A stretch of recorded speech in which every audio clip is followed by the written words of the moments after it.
वहीं बिहार में शराबबंदी कानून लागू है, बावजूद इसके शराब माफिया चोरी छिपे धड़ल्ले से कानून का उल्लंघन कर रहे हैं। लेकिन अब नीतीश सरकार के अजब गजब फरमान जारी किया है। नए आदेश के बाद बिहार में शिक्षक शराबबंदी में सहयोग करेंगे। बिहार में शिक्षक शराबियों और शराब की आपूर्ति करने वालों की पहचान कर इसकी जानकारी मद्य निषेध विभाग को देंगे। इसके लिए शिक्षा विभाग ने बकायदा इसका आदेश जारी कर दिया है। लेकिन सरकार के इस आदेश के बाद शिक्षक लामबंद हो गए हैं और आदेश के खिलाफ विरोध शुरू कर दिया है। इस नए आदेश के बाद विपक्ष ने नीतीश सरकार को घेरना शुरू कर दिया है।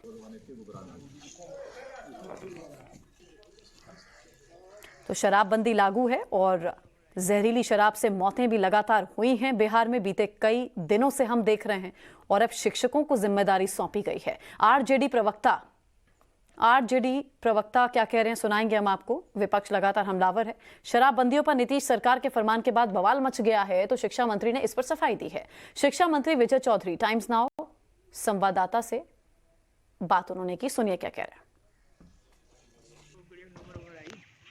अगर आपको कोई शराब पीते, कोई शराब का व्यापार करते या कहीं शराब का स्टॉक रखे हुए कोई सूचना मिलती है तो उसकी सूचना दीजिए। आप गोपनीय रखी जाएगी सूचना आपकी, आपका नाम कहीं नहीं आएगा और कार्रवाई होगी। तो हमको तो जब कोई पूछते हैं जैसे शिक्षकों को क्यों लगाया जा रहा है, ये सवाल पूछने वाले शिक्षकों को जिम्मेदार नागरिक नहीं मानते हैं। ये जब सभी जिम्मेदार नागरिकों से अपील की गई थी तो आप क्या शिक्षकों को जिम्मेदार नहीं मानते हैं? लेकिन कंफ्यूजन आया सर जब आदेश विभाग की तरफ से निकाला गया, इसको लेकर कंफ्यूजन है। क्योंकि शिक्षक जो कहते हैं कि उनके पास पहले से ही बहुत सारा काम है, चुनाव का हो, जनगणना हो, इस तरह के काम होते हैं, बावजूद इसके शराबबंदी में भी उन्हें लगाना। ये कंफ्यूजन है नहीं और होता नहीं है। कंफ्यूजन क्रिएट करने की कोशिश होती है। इसमें क्या कंफ्यूजन है? कोई उनको कोई टारगेट तो नहीं दिया गया है कि आप हफ्ता में इतनी सूचना दीजिए। ये तो कहा गया है कि अगर आपके संज्ञान में आता है तो दीजिए, जो एक जिम्मेदार नागरिक के रूप में वैसे भी उनकी ड्यूटी थी। ये तो सिंपली रिमाइंडर ऑफ ड्यूटीज है। पढ़ाई का काम उस शिक्षकों के कंधे पे है, तो क्या उसमें कोई बाधा इससे नहीं आएगी? क्या बाधा आएगी? आप सोच के बताइए। आप ही सोच के बताइए नहीं, इससे क्या बाधा आएगी? यही सब बात बोल के तो कंफ्यूजन क्रिएट किया जाता है।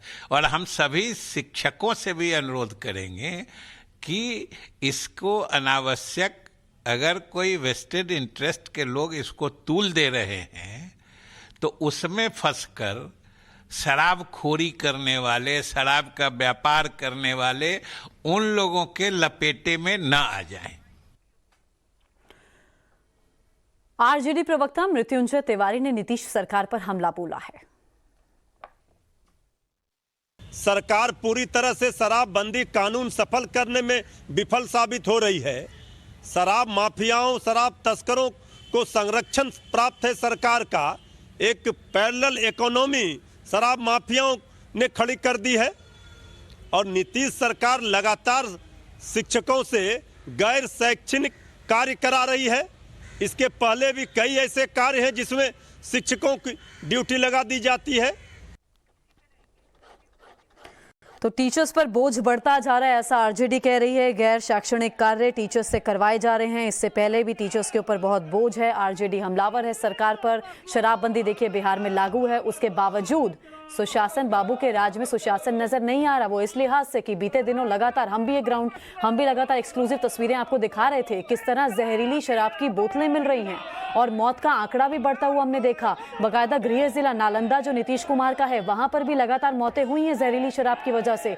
सरकार इस पे काबू नहीं कर पाई है, विफल तो नजर आई है। जो तस्वीरें बताती हैं, जो मौत के आंकड़े बताते हैं, विपक्ष क्यों ना हमलावर हो। अब सवाल यहाँ पर यह है कि आपके प्रशासनिक अधिकारी कहाँ पर हैं?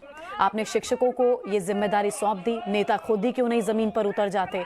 हालांकि जो भाई हम शिक्षा मंत्री को सुन रहे थे, जो मेरे सहयोगी अभी साकेत बात कर रहे थे, वो कह रहे हैं कि सिर्फ इतना सा है, अगर आपके संज्ञान में आता है तो आप जरूर बताइए। आप भी एक जिम्मेदार नागरिक हैं, अलग से कोई काम इनको नहीं दिया गया है। लेकिन शिक्षक लामबंद हैं इस फरमान के जारी होने के बाद।